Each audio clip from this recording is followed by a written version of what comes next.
This video will be longer than normal because this sorry excuse of a president is formally abandoning Ukraine and the US allies. I have to talk about why NATO's joint defense is an absolute necessity for our modern way of life. It's not something extra like, I don't know, donuts.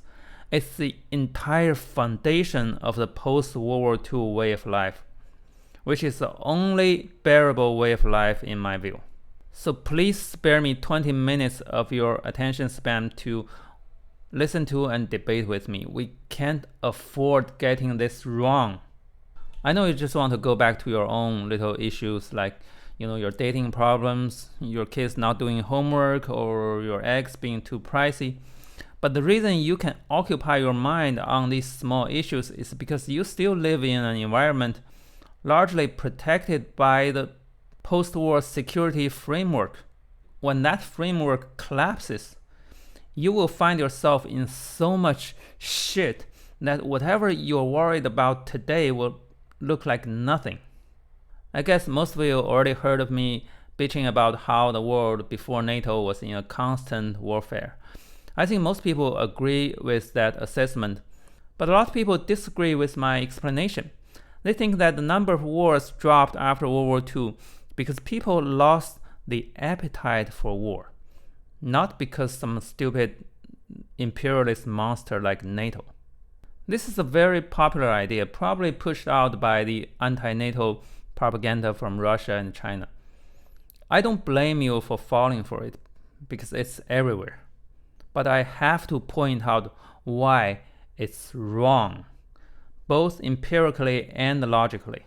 It's wrong empirically because countries did not stop fighting right after World War II. They didn't.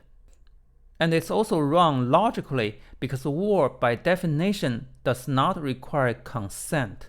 So whether you have an appetite or not doesn't matter.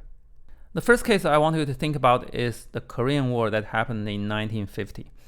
All the combatant countries in that war had already been exhausted by the World War II. Yet somehow they decided to have another round in the Korean Peninsula, only 5 years after. Even the British, from the other side of the world, lost 1,000 troops as a result. Why did they do that? Also, I want you to look at the first Arab-Israeli War in 1948. That war was not quite as deadly as the Korean War, but it also involved 7 countries, including the one ethnic group that was most affected by World War II. So what about the loss of appetite? There are more counter-evidence if you go further back into the history. Like Britain and France fought each other for 700 years straight, while also fighting other countries simultaneously. How come they never got tired? China had this huge event called the Taiping Rebellion, roughly at the same time as the American Civil War, except you have to add a 0 to the casualties. So tens of millions of people were killed by the fucking melee weapons. That war devastated China more than World War II did. You'd expect people to have lost their appetite back then, right? But no. If there's one thing human history was never short of, that was conflict and mass killings. So World War II was not all that special. That means the appetite argument just doesn't work. If we could avoid war just by not liking it, we would be living in a fucking fairy tale right fucking now. Nobody likes robberies, right? But they still happen. Whether something happens does not always depend on whether people like it. Sometimes it depends on something entirely different, which is deterrence. One classical theory often taught in the game theory class is called the credible commitment problem. I talked about this before, but it's worth repeating. Let's say 2 hostile cowboys from the Wild West bump into each other in a quiet place without any witnesses. So what do? Well, neither of them wants to pull the gun because doing so would result in a 50-50 chance of getting killed. But very likely they will still end up pulling the gun and shooting. Because if you don't pull the gun first, that may give the other person a first mover advantage. which may push your chance of getting killed above 50%. So both cowboys end up doing what they don't want to do, because they can't credibly commit their intention for peace to each other. And that problem is called the credible commitment problem. That problem is just one of many reasons that war happens, but that reason is often enough. So how do human societies prevent cowboys from shooting each other? Well, the only way is to make sure the winner of the shooting be held responsible legally. So you need a strong law enforcement, a strong third party, to change the payoff calculation of the cowboys and deter them from shooting each other. That's the only way. You can probably win a Nobel Prize or something if you can think of another way, but I can't. So let's go back to those two wars right after the World War II. So what did the Korean War and the First Arab-Israeli War have in common? Well, there are a lot of confounding variables, but I find the most striking part is the timing. The Korean War happened only a year after the US withdrew its troops from South Korea, and only a few months after the US Secretary of State said something about disengaging from Asia. The South Koreans back then were furious about the US disengagement, and they were probably right. If the US troops had stayed, probably the Korean War wouldn't have happened. What about the First Arab-Israeli War? Well, it happened not a year, not a month, not a week, but a day after the British troops left. I know a lot of you want to get into a passionate discussion about which land belongs to whom. Well, I don't find it very helpful. Historical ownership is always messy. I don't know what belongs to whom. If you think you can figure it out, you're probably delusional. Not only I don't know who should get what, and quite frankly, I don't care. I just wish there was a clearly established border, doesn't matter where. Just a clearly established border that people could get used to. Let's say if the Brits had left some troops in Israel after the partition, maybe whatever border they had at the moment would have become some sort of a status quo. Of course, that border may not be fair, but how many national borders are fair anyway? They're all human constructs that resulted from violence. At some point, we just have to live with them. So if the British had stayed, of course, both sides would still be unhappy, but you probably wouldn't see 6 countries jointly attacking Israel. And without those attacks, Israel probably wouldn't have got so much more land as a result. So the borders would have stayed roughly fixed for a certain amount of time, and maybe during that time people would have got used to it and started recognizing each other's existence. But unfortunately, the Israelis and the Palestinians never had a chance to have a fixed border that survived for more than a few years. I'm not saying it was politically feasible for the British to have stayed in Israel or for the Americans to have stayed in South Korea. Of course, they had domestic politics. They have to make decisions based on the political climate at the moment. But I'm trying to use those cases to offer you a thought experiment. So what would have happened if the US withdrew its troops from Europe right after the World War II? There was no NATO, no military bases, no nothing. Just gone. Let's just purely rely on people's low appetite for war.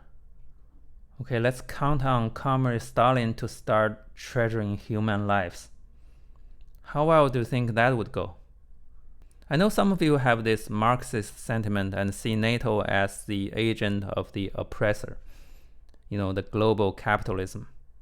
But let's just put the moral judgment aside, just purely factually. What do you believe would have happened to Europe if NATO hadn't existed? It's like even if a town is totally tired of crimes, it doesn't mean crimes would disappear. If there's no law enforcement, then it takes just one criminal who's not tired to start a whole crime wave. Similarly, even if most people were already super tired after World War II, it would take only one powerful ruler who still had some appetite left to restart again. Just one.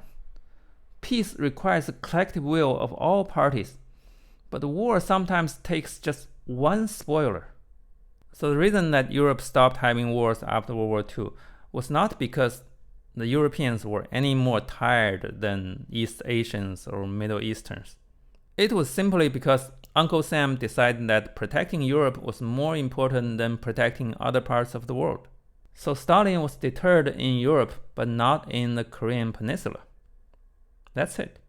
But then there's some view who argue that NATO may be necessary back then, but it's no longer necessary after the end of the Cold War. Why is it different now? What changed exactly? Nothing. So let's fast forward to the end of the Cold War. So the communist bloc collapsed not because NATO invaded its members, but simply because Russia no longer had the economic resources to control those countries. And once the Eastern European countries were freed, of course, the obviously smart thing to do was to seek trade and investment from Western Europe. Some of you don't understand why they changed the size, and I don't understand why you don't understand. Nobody wants to be poor. How is that even controversial? I don't get it. Once the massive trade and investment started, guess what? Those countries immediately became richer than Russia. Not only were they richer, but in order to join the EU, they had to start holding competitive elections.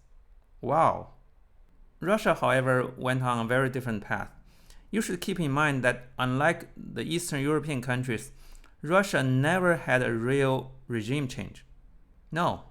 Even though the Soviet Union was dissolved and Gorbachev retired, but the leader of the Republic of Russia remained the same. This Yeltsin guy was sort of a rebel against the Soviet Union, because without this big union, he would become the number one in Russia. So he was a rebel in that sense. But within the Russian Soviet Republic, he was already the top-ranking communist.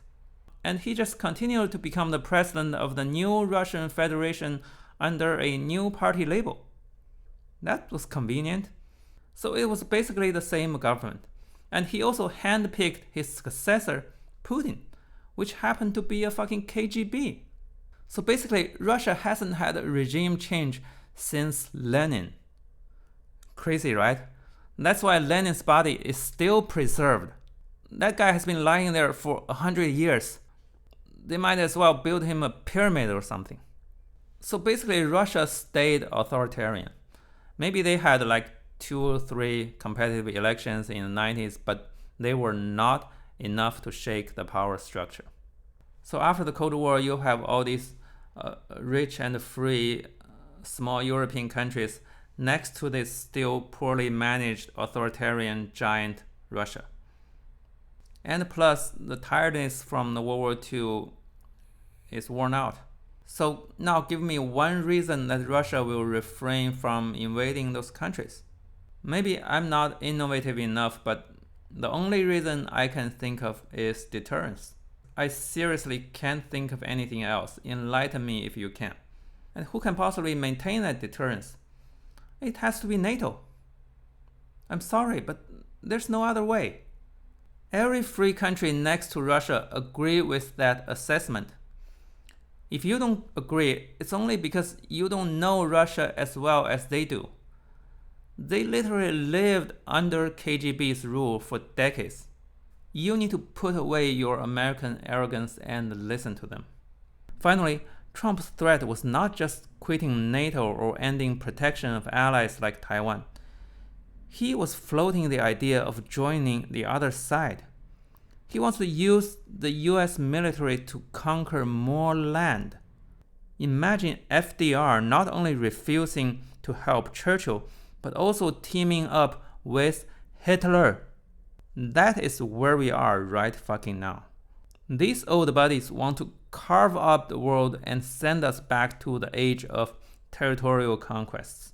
You can be swept up in this whole shitstorm that involves drafting, hyperinflation, shortage, domestic persecutions, mass detentions, mass executions, all those things that were way too common in the past, but are so rare in the modern days that you almost forget they exist. So let me remind you, they do exist.